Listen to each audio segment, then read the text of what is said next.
নমস্কার বন্ধুরা, প্রিয়ার রান্নাবাটিতে সবাইকে স্বাগত। সকলকে জানাই শুভ নববর্ষ। আমাদের বাংলা বছরে এই প্রথম দিনটা সকলের ভীষণ ভালো কাটুক। তাই আমিও আজকে আপনাদের সাথে কোনো রেসিপি শেয়ার করছি না, শেয়ার করছি নববর্ষের ভুরিভোজ। প্রথমেই রয়েছে ভাত, তারপর রয়েছে ঝুরি আলু ভাজা, তপসে মাছের ফ্রাই, রয়েছে শাক ভাজা,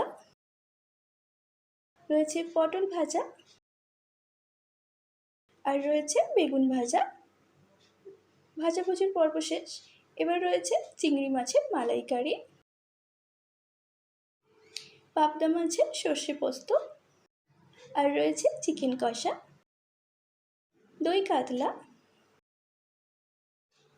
আর এখানে রয়েছে ভেটকি মাছের পাতুরি, আর এটা হচ্ছে লাউ পাতা দিয়ে চিংড়ি মাছের ভাপা।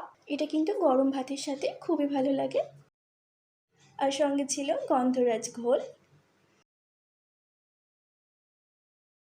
আর রয়েছে সোনামুগের ডাল, আর আমের চাটনি, আর মিষ্টি, আর সব শেষে পান। বছরের প্রথম দিন, তার উপরে আবার বাঙালি নববর্ষ, তাই প্রত্যেকটা আইটেম কিন্তু একদম বাঙালি হওয়া চাই। তাই কী কী বাঙালি রান্না আজকে বানালাম সেটি আপনাদের সাথে শেয়ার করছি। এই গরমের মধ্যে বাইরে কোথাও না গিয়ে ঘরেতে এত সুন্দর সুন্দর রান্না করেও নববর্ষটাকে কিভাবে পালন করা যায় সেটাই আপনাদের সাথে শেয়ার করছি।